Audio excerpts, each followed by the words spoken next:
Now, campus life. These are quick, but just to show you some little bits and pieces. I'm sure all of you have been involved in this.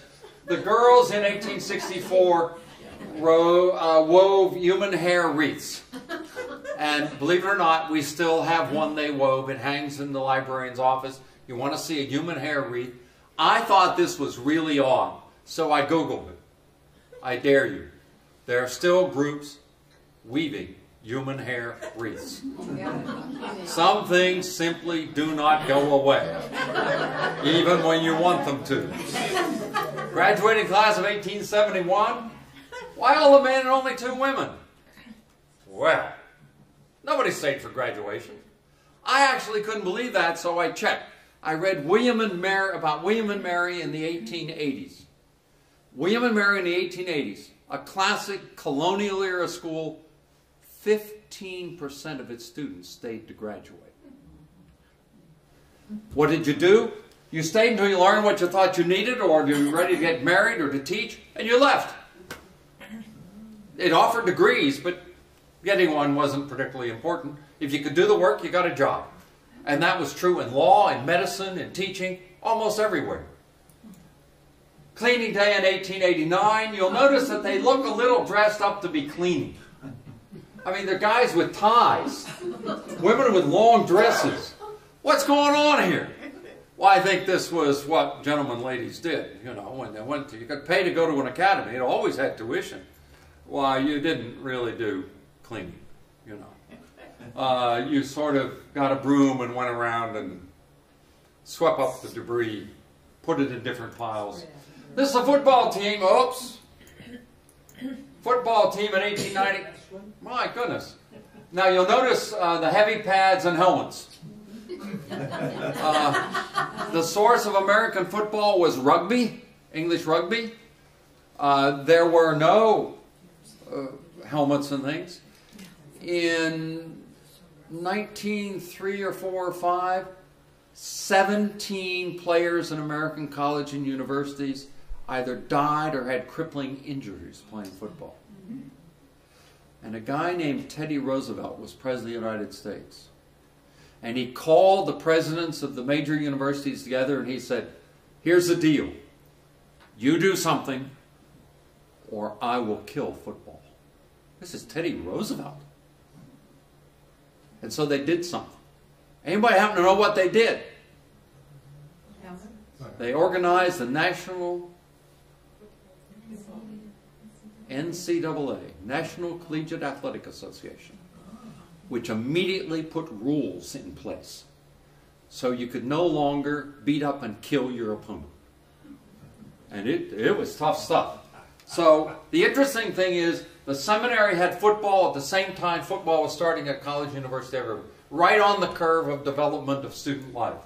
This is Dickinson Union Board. That was a quote, newspaper or journal, 1897. You'll notice they're all men. Just before this, there were men and women, but the men decided that women could never be editors-in-chief, and the women quit. Right, absolutely.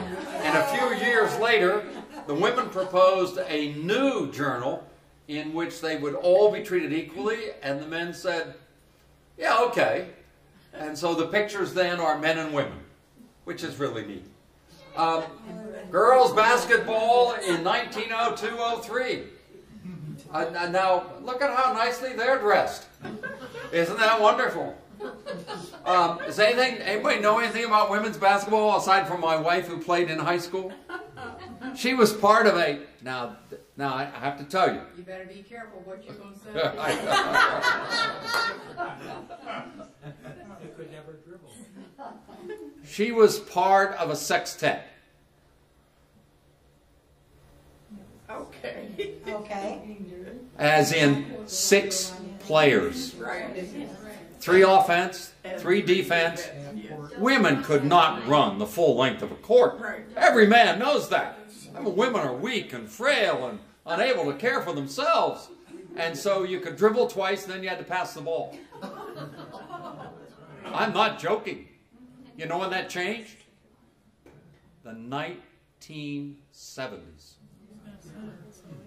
Sports Illustrated named Pat Summitt, the woman coach at Tennessee, as Coach of the Year, along with Mike Krzyzewski at Duke, male and female Coach of the Year. If you read that article carefully, this is true. When Pat Summitt went to Tennessee, her first starting center, had never shot the ball. She had played defense in high school and had never shot the ball. You talk about coming from nowhere, Pat Summitt is a heroine of whatever proportions in terms of American higher education and athletics. But her first player, key player, had never shot the ball. Because, of course, women can't run full court. Oh. Women in the marathon, less than 30 years old now. So you think about that. Men have only discovered women just recently. I don't know. I don't know. This is the first fraternity, Kappa Delta Pi. It used to have been Skull and Bones. We won't go there. This is the Hale Dickinson, the Dickinson Seminary alma mater. It stayed the alma mater during the junior college until 1947.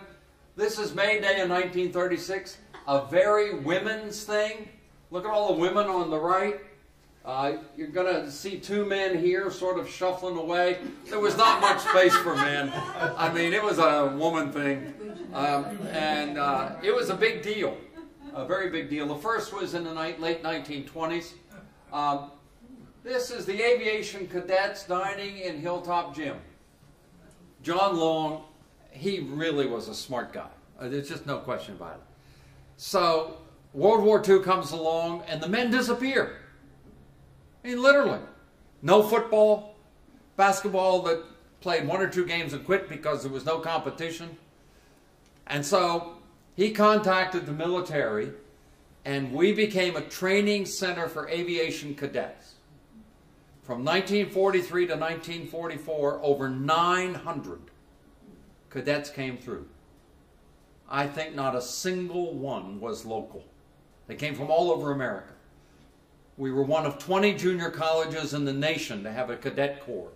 The rest were at senior colleges. One of our assets was we had a nearby airport. They could go to school in the morning, learn to fly in the afternoon. A few years ago, the Snowden Library at Lycoming had a reunion of these, and about 6 or 8 of them came back. From here, they went to bases and they were tested. Some became pilots, some became aviators, bombardiers, some became navigators, some became bombardiers, some became mechanics. They just couldn't fly, or they were tested and discovered they couldn't. But this was a group of them. There were about 300 and some at any one time on campus. No fraternization with the regular students. Of course, there was one marriage that came of this, a long-lasting marriage, in fact. But after they'd been here about 4 or 5 months and another group rotated in, the women of the seminary decided that dances would be appropriate at a Methodist school. And John Long probably gulped hard and said, of course, because the soldiers needed a chance, right? Men's basketball team in 1953, a fellow named Letta on the second row on the left, all-time scorer, Vince Letta, one of the great athletes in the history of the college. Wrestling team, 1961-62, Middle Atlantic Conference champion. Bud Whitehill in the upper right-hand corner. You don't know how long I looked to find a picture of him because he never had his picture taken. He didn't like that. This is the first sorority at the college in 1976, Beta Phi Gamma. Sororities had existed in the early 1900s and then disappeared in the junior college years and didn't come back until 1976. Tour choir in 1985. I just picked a year. It's not necessarily the most famous tour choir, but it is a picture of the tour choir. Women's volleyball team won the Freedom League Championship in '97. Football team were in the national finals against Mount Union in '97. In fact, in '97, I think we had 5 teams that won regional or local or regional championships. This is the graduating class of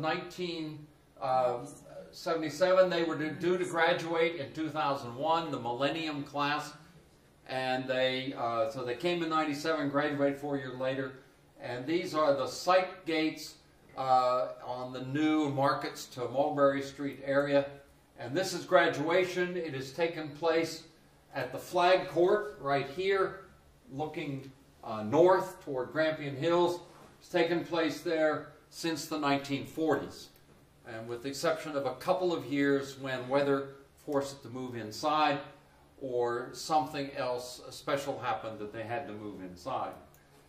This is the new frontier. This is the last slide. We really don't know what's going to happen in the future to liberal arts colleges. Two things we can say. One, they are clearly endangered. When you read of colleges closing, many of them are liberal arts colleges of one kind or another. And so it's an expensive process, and the liberal arts colleges are more expensive. Most of them are private, not all, and they have no state funding and less federal funding than they've ever had. So you can say that. The second thing you can say about them is that although they appear to be a dying breed, it is clear that a fairly substantial number of American leaders have gone to such schools. And we may be down to those where there are enough such leaders with funds around that these will survive.